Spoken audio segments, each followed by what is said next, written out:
Leaving Terre Haute. They were making me do junior year a second time. I asked my football coach if that would give me another year of eligibility. He seemed a little surprised that I would even ask. Well, shit. It would be the military or it would be porn, but one way or another, I was getting the fuck out of Terre Haute. Then I went and fell in love with a girl on the first job I booked. I was chilling at McDonald's with my friend Don. I could hear that he was watching porn on his phone. Dude, she's so fucking hot, he said. He turns down the volume on the video and looked at me. We should start a porn company. Like sell porn? At school or what? Don had graduated a year ahead of me, so I was worried he'd start sending me to school with backpacks full of magazines and VHS tapes to move. No, a production company, production and distribution. I asked him if he was going to be in the videos. Nah, man. You could, though. Honestly, I wouldn't even want to fuck a porn star, dude. They're all dirty and shit. Plus, the girls don't even want to fuck the dudes on screen. They know that the guy with the money running the empire is where it's at for them. At least the smart ones do. Did you say that I could do it? You ever see the behind-the-scenes videos where they suck off the cameramen and shit? Why do you think I could do it? Yeah, bro, look at you. You play football, all thick and shit. Girls love that. Plus that tattoo. I don't even start special teams, man. Starter, fifth string, who gives a fuck? I thought about it. Are you gonna see my dick? He rapped his knuckles on the table a couple of times. Nah, I don't even have to, dude. Everyone's looking at the girl anyways. Then why don't you get someone else to do it? He slid out of the booth and stood up. Look, I'm trying to give you an opportunity, man. You can make good money doing this shit. How much are you going to pay me then? No, you fucking idiot. He grabbed his hair and paced to the garbage can and back. Don't they have any business classes at that dumb fuck high school? He knew they didn't. We're starting this business together. That means we pay ourselves after the company is paying for itself. So nothing then. You have to make sacrifices to be successful later on. Have you ever read Warren Buffett's book? I shook my head. You gotta go to the library, man. You should be reading books, 3 a day, bro. The girl's name was Katie Flippard. She went to a different high school in our district. Don said she used to date his cousin until he cheated on her while he was visiting his older brother at IU.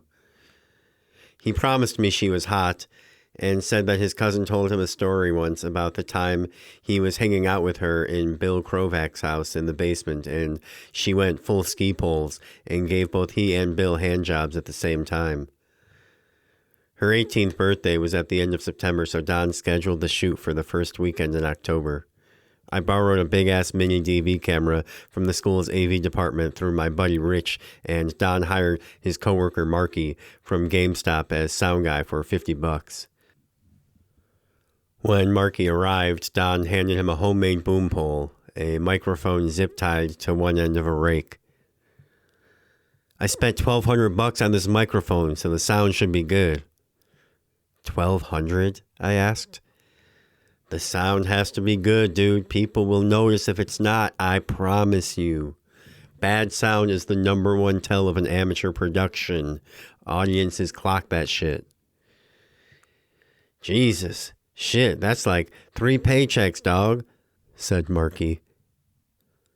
It's a business expense, bro. So really, the company spent $1,200. And I put it on the Amex, so if the company fails, we can just write it off. He went into another room, and when he came back, he tossed me a plastic bag. I looked inside and found a colorful jacket and a white wig. What is this? We're gonna do historical reenactment stuff. All of it. Assassin's Creed shit. Knights, pirates, Indians. Why?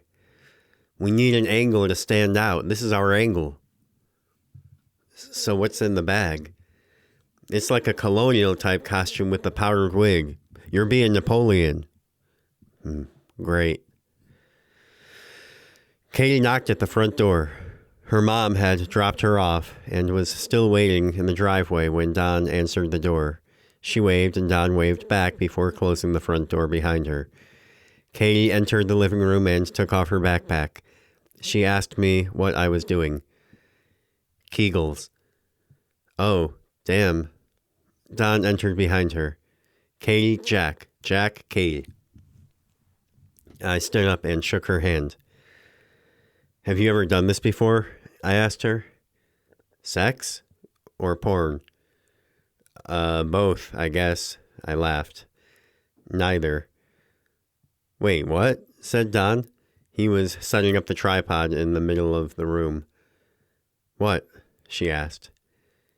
You're a virgin? Brett said you guys fucked everywhere. No. He said you fucked in the porta potty at the park during Tommy's sister's softball game. Is that true? No. And you want to do porn? I asked. She turned back to face me. Yeah? He said you did it under the bleachers during the JV game. Is that true? No. I shrugged. I looked at Don and he shrugged as well. All right, sick. I forgot to get her number while she was there and had to text Don and ask him for it later that night. Nah, dude. You can't be falling in love with your co-stars, bro. Strictly business. LOL. I lied and said that she'd forgotten her sweater and I wanted to give it back to her. I'll get it to her. The number 2. I asked him if he'd finished editing our scene. Almost. You look good, bro. No homo. LOL. I texted him back that we were gonna make bank and then plugged my phone in for the night. I pulled out my laptop and looked her up on MySpace. We had a couple mutual friends and she was dressed kind of like a scene kid in her profile picture. I had to click on it to make sure that it was her before sending a friend request. She hadn't shown up to the shoot looking like that. I walked away from the computer after that and forbid myself from coming back to it for at least an hour. I cut it short and checked after 35 minutes, but she still hadn't responded. Don texted me the next day and asked if I was free that coming weekend to shoot another scene. With Katie? I asked. Nah, new chick. Hotter. I woke up Thursday morning and saw that Katie had accepted my friend request. I messaged her. What's up? She didn't respond before I had to leave for school. During third period AP Chemistry, Coach Matanzowski knocked on the door. Mind if I borrow Mr. Carrasco for a minute? He asked the teacher. He didn't say a word, and we walked in silence downstairs toward the back of the school, through the locker rooms, and into his office. He shut the door and sat behind his desk with a heavy sigh. He moved one of his binders aside and slid a CD across the desk toward me. Football dork, slinging pork. You want to tell me what the fuck this is? He said. I stared at the CD. I have no idea. My 13-year-old son says he bought this at GameStop. Okay. Why are you in this, numbnuts? He nearly leapt out of his chair. I realized what must be on the CD. Oh, shit. Yeah, oh, shit. Are you out of your fucking mind? I mean, I don't know. I need to do something for like a career after football, coach. A career? If this gets online, you'll be lucky if you can get someone to hire you to scrub shit. Nah, coach, it's not even like that. I could sue you. Do you understand me? My son saw this. Coach, why were you watching it? This isn't A joke. All right. I ate lunch outside and had just started on the second half of my sandwich when I saw Don pull his car into the parking lot. He got out and made a beeline for me. Dude, you gotta talk to your crazy bitch girlfriend. What? The girl we did the video with, she's on her fucking period or something. She came into my workplace today and started screaming and making a scene and yelling at me to take the video down. Wait, you put it online? Just the trailer, my guy. Dude, are you selling DVDs out of your car? Shh. He looked around nervously and leaned in closer. You stupid or something? Look, I don't know if I feel so great about this, to be honest. You fucking kidding me, dude? What if I need to, get a real job down the road? I spent $1,200 on that microphone. He picked up the rest of my sandwich and flung it into the parking lot. Well, I already booked the talent for this weekend, so you have to do one more. It's in your contract. I'd never signed a contract. The girl he'd booked that weekend was 22 and told us she'd been doing porn for 2 years. Her stage name was Vanessa. She wouldn't tell us her real name. See? A professional. Someone who knows what she's doing, said Don.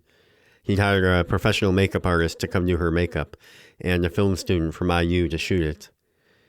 Everyone was getting paid but me. Afterward, I helped the film student bring the gear out to his car, and he sold me some weed. We sat in his car and smoked while Don and Vanessa were having a celebratory champagne inside. You been doing this long? He asked me. No, this is my second time. Shit, he looked at me surprised. You're pretty comfortable out there for someone who's not used to this. Have you ever done it? He laughed. Me? Fuck no, dude. He lapsed into a coughing fit. Yeah, I mean, it's just temporary for me. Something to make money while I'm in school, you know? Word. He passed me the joint. How much is he paying you per video? $500, I said. Damn, he only gave me $3. But I guess I'm not putting my dick on video for everyone and my grandkids to see for all time. Yeah, I said. It was the first really cold night of the year. I did bring my math box, though, he said, thinking. I didn't charge him my kid fee for that. You think I should? Yo, could you turn on the car? I'm kind of cold. The film student started the engine and turned the heat on high. He's like a businessman, though, huh? Don? I said, taking a hit. He thinks he is. It was quiet for a while. You could hear the train coming into town under the sound of the crickets. What do you really want to do then? If not porn star? Shit, I don't know, I said. I guess, in all seriousness, I want to be a wrestler, like WWE. That'd be sick. But I figure, for now, if I could join the army or something, you know, I feel like that's on a good track because you can stay in shape, make some money. I think I could be a special forces if I really tried, but I don't know if I want that, especially if it's going to be just, a job, you know, till I start trying out for wrestling gigs. I don't know if I could handle some military dude yelling in my face and shit, you know. I might haul off and lay him out. Dude, he sat up in his seat. You should fucking, do backyard wrestling shit. Sell tickets, do the promotion. You could even film it and sell that. Yo, that'd be dope. I saw Vanessa coming down the driveway. Oh shit, I'm supposed to give her a ride home. All right, man. Good working with you. Later. I shook his hand and thanked him for the weed and then took Vanessa home. She told me that I wasn't bad for it being my second time, that she'd worked with way worse dudes. How'd you get that scar on your thigh? She said. It's a long story. When I was little, I was at one of those water parks and in line for one of the big ass slides. It was the kind that went straight down, nearly vertical almost.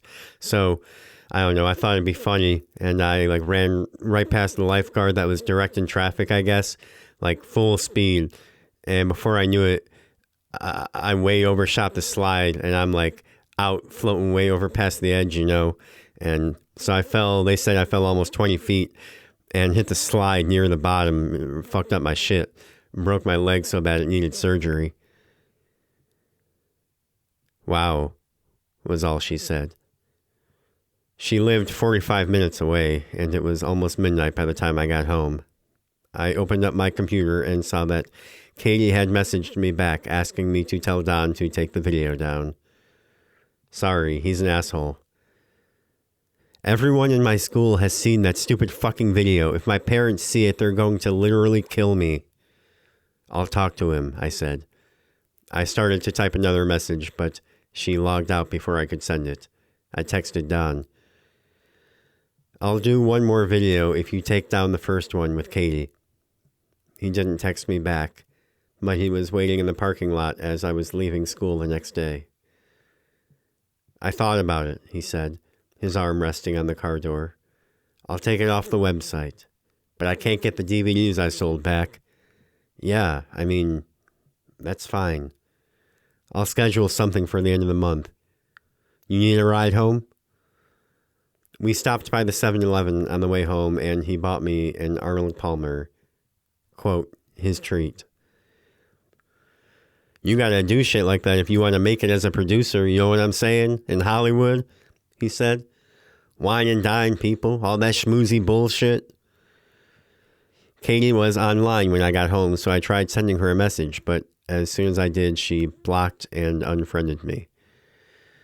A couple hours later, I got a text from Don asking if we could shoot at my house that weekend. My dad was out of town on a work trip, so I told him that we could do Friday night, but he'd be back Saturday morning. Don't you have a game? He said. Coach suspended me. The film student was the first to pull into my driveway just after 5, followed a few seconds later by Don. I went out to help them with the gear, but the film student didn't go for his trunk. He's your go-to DP now, huh? I said to Don. The film student looked at Don, then back at me. Was I supposed to bring my camera or something? He asked Don. Nah, no, you're good, he said. Then who's got the camera? I said. Bro, I was thinking about our last shoot. If we want to break in, I think doing gay videos is seriously the way to go. What? Yeah, bro. I'm sorry. I thought you knew, said the film student.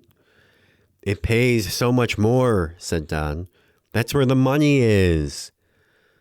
What money? You don't even pay me, I shouted. The money we get when we sell this to a distributor, you fucking dumbass. I'm not fucking... I looked at the film student. Look, no offense, man. I'm not gay. None taken. None of them are. You don't have to be. It's just for the video. It's called acting. Then you fucking do it, I said. You don't care about the business? He said. The film student backed away toward his car. Look, man, I had no idea. I don't want to fuck anyone's day up. I've done everything for this business. I was yelling now. It's my dick on camera for the whole world to see forever. I had to have sex with that girl last week who wasn't even hot. Not you. You and this stupid company fucked up my chances with Katie. Don't be worried about people seeing your dick, he said. Nobody's even going to be able to find that shit anyways. Oh, for sure, says the guy with a tiny dick who won't even be in the videos. Bitch, my dad kicked me out of the house when I was 16 because he saw my dick while I was fucking my stepmom, and we got in a big-ass fight because it was fucking bigger than his already. I'm heading out, said the film student, and he got in his car. No, wait. Don stopped the car door from closing and looked at me. You could just be the top, he said. I said, the what? He said, you know, like the guy. I could see the desperation in his eyes. I can't do it, man. I'm sorry. He rolled his eyes and let go of the car door handle. Whatever. The film student backed out of the driveway and drove off. Don turned to me again. Can we just, film you jerking off or something? I rented all these expensive-ass fucking lights. I told him that I wouldn't do that. He pulled a bottle of Di Serono out of a plastic bag that was sitting on his passenger seat. It's all you. I only took one shot of it on the way over. We went inside and played Halo, and split the bottle, and he ordered a pizza. We filmed the video of me jerking off after all, but I was too drunk to finish, so he said he'd try to fix it in post. The next day at school, there was a recruiter for the Marines with a table set up outside the cafeteria, and during lunch I went up to talk to him, and he told me that I had the look of a Navy SEAL after I did 7 pull-ups. He gave me a Marine's lanyard and a Navy koozie and said he'd be in touch. I went to study hall after that and thought about my future and concluded that it was looking pretty bright, all in all.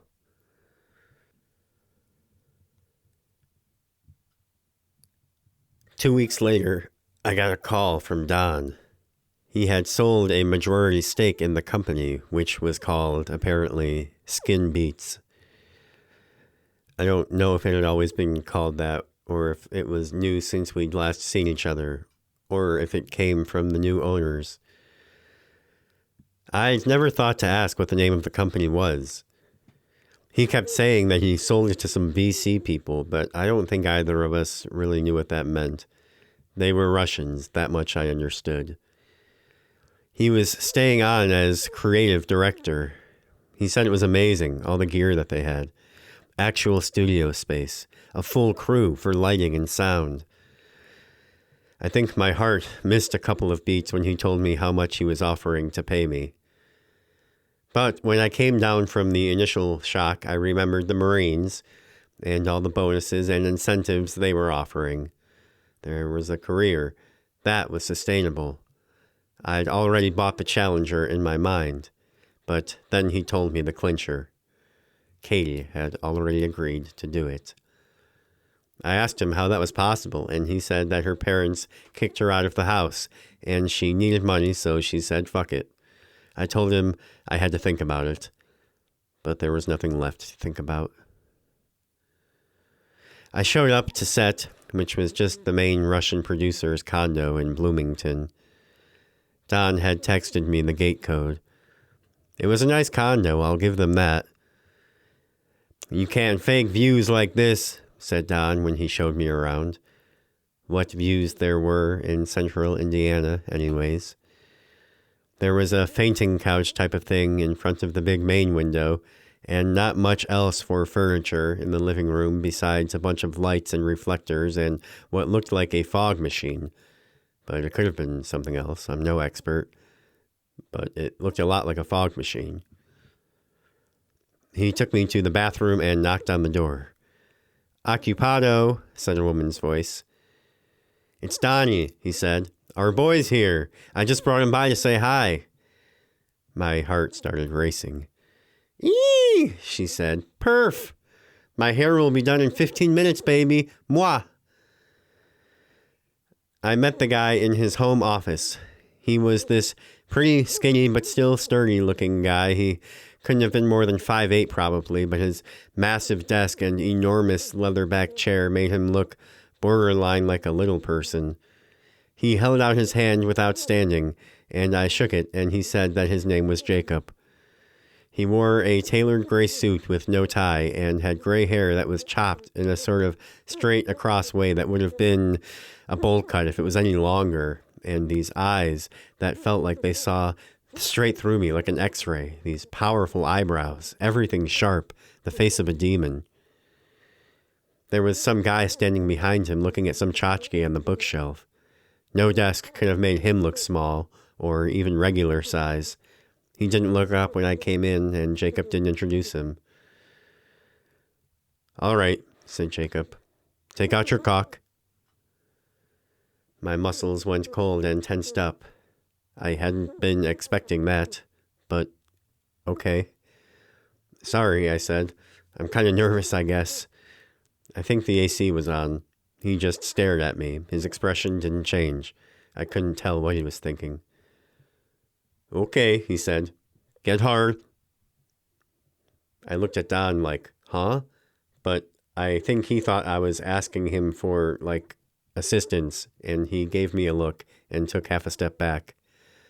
I said. What's the matter? Come on, man, you can't get hard? Let's go. I tried, but no, I couldn't. All right, get the fuck out, he said. He waved his hand and spun in his chair and would not look at me again. We need professionals here. Yuri will do it. Yuri was tall and strong and fat in equal measure. He looked at me for the first time. He had a giant scar across his right cheek and a pattern of facial hair I've never seen in my life before or since. Don sucked his teeth but said nothing, and we left. I'm sorry, bro, he said, and dapped me up. I can try and get you on the next one. You didn't say this was an audition, I said. He waggled his hand in the air like, ah. I asked if I could at least see Katie. I don't think it's a good idea for you to be here when he comes out of that office, he said. That night, I was in my room playing Xbox, wondering if I'd see Don's screen name pop up. It was after midnight and my dad was asleep. I started to get hungry.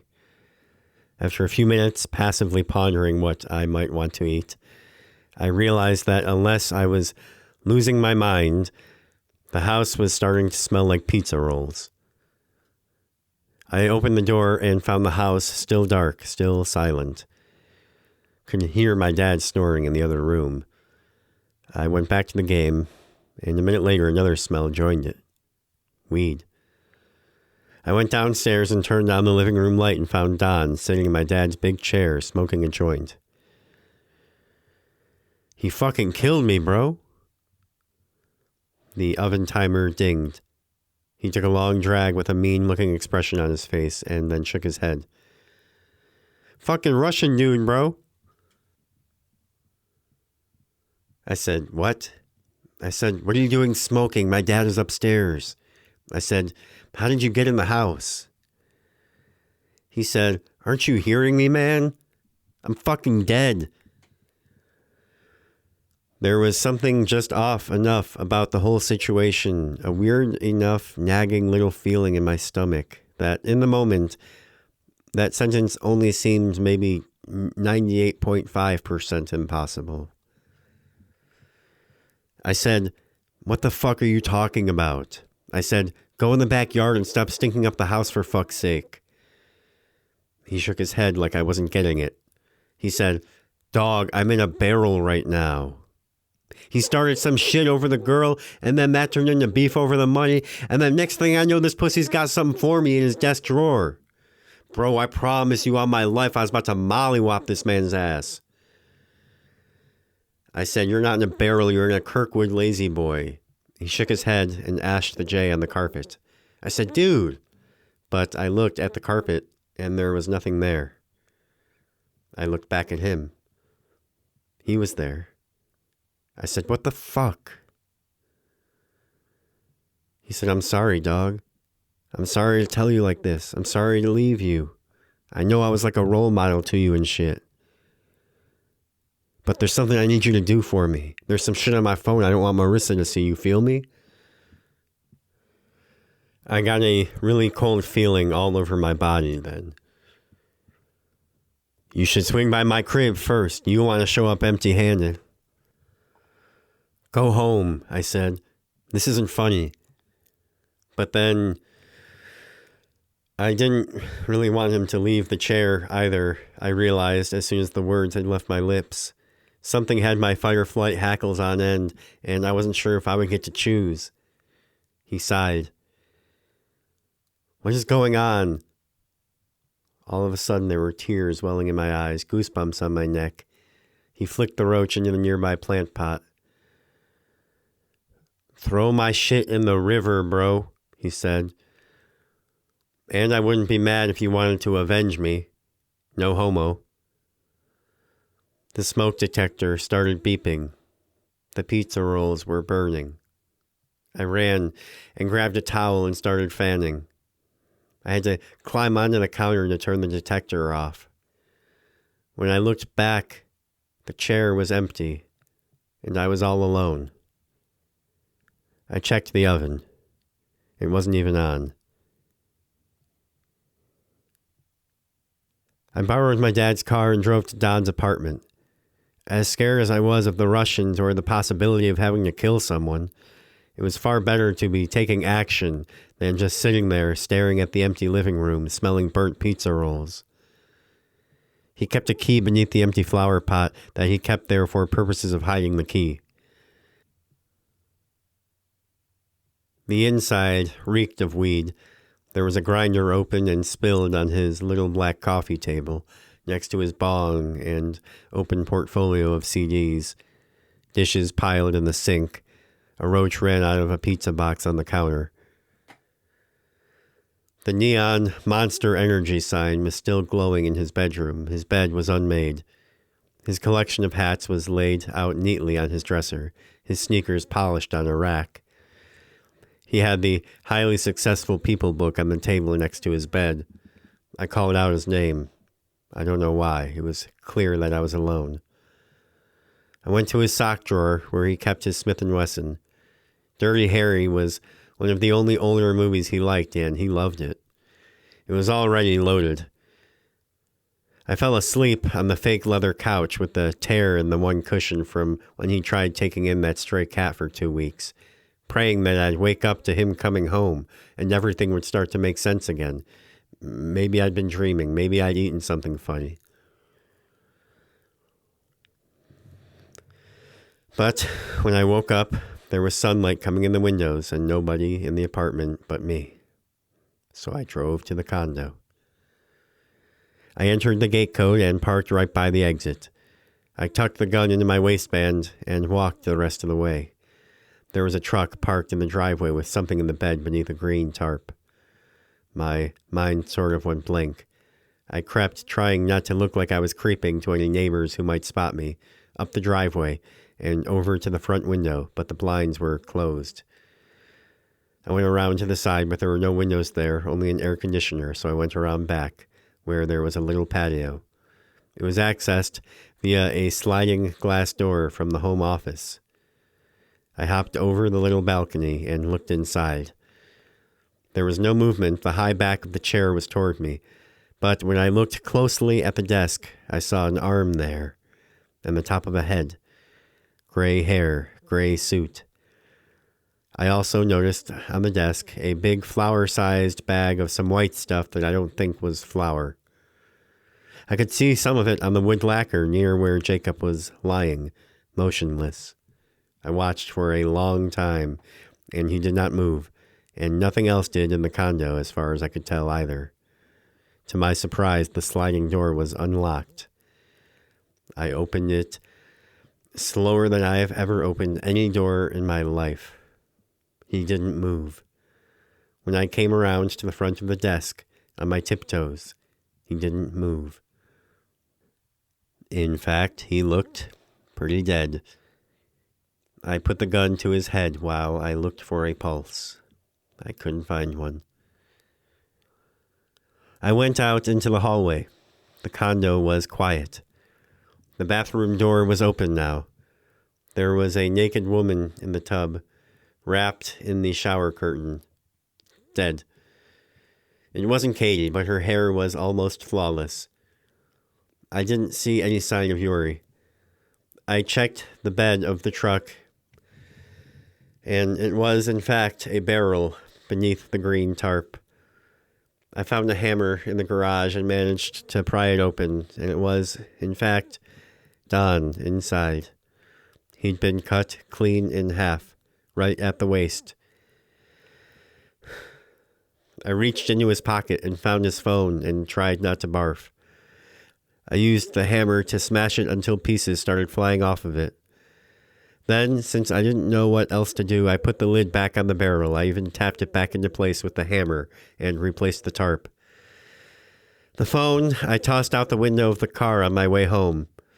Then I went back and put the gate code in again and parked in the driveway right next to the truck and went inside and went to the office and took the bag of cocaine and realized it was broken, so I got a fresh bag from the kitchen drawer and put it in that bag and then tried to scrape as much of it off the desk into the bag as I could until I realized that I was affecting what was undoubtedly going to be a crime scene in a few hours, but by then it was too late. I went home and wondered if I would ever see Don again, or if maybe it was a one-time occurrence powered by the trauma of his death, so to speak. I wondered if I'd ever really seen him to begin with. A few days passed and I did not see him, and I did not hear about anything happening regarding his body or the Russians, though that certainly doesn't mean that nothing was happening involving them. How would I have heard anything anyways? I was just sitting around my house. I couldn't go back to school. Then one day a thought occurred to me, and I checked in the plant pot in the living room. Sure enough, the roach. That night, my phone buzzed. A text from Don. Yo, dude, need one more favor from you. It's a little bewildering, dizzying, maybe even, to have something so shattering and so unreal happen, and then to look around and still just be in my quiet little bedroom with everything as it was. The phone buzzed again. Need you to get to my spot and throw away the drugs before my grandma sees it. And again, finders keepers, LOL, winky face. I went to his apartment. What choice did I have? I took a few things and threw the rest away, locked up behind me, and went home. All of a sudden, my phone had become an object of horror, I realized. It sat on the passenger seat, and I could barely stand to glance at anything to my right for fear of seeing another text on the screen. Sure enough, that weekend, it came.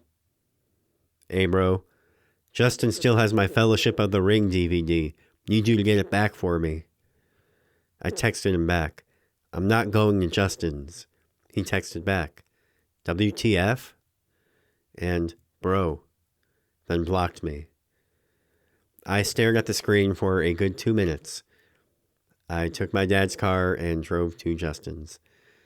I just told him that I wanted to watch the movie and that Don had told me he had it. He said he didn't know, but I could come in and look. As far as I could tell, he didn't know Don was dead. I found the case, but the disc wasn't inside, so I had to ask him to check in his player, and it wasn't in there either. There were a few loose discs on the coffee table that he seemed to use for coasters, but it wasn't among them. I brought the case back anyways with the bonus features disc. That night, he texted me again. Grandma has doctor's appointment tomorrow. You think you can drive her? I spent the rest of the night and the following morning muttering to myself, and then just before lunch, I took my dad's car and drove her with a smile on my face. When I returned home, I held an amateur exorcism for my phone. The next day, I decided that I had to go back to school or I would only be creating more problems for myself.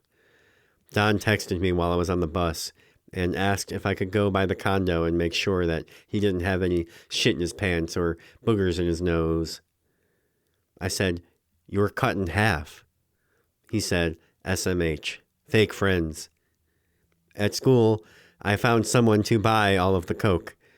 After school, I took my dad's car and went to deliver it on my way to check on Don. But as it turns out, I was trying to sell it to an undercover cop. So it goes. I guess there was a third way out of Terre Haute after all. And you know what? I haven't heard from Don since they locked me up. May he rest in peace.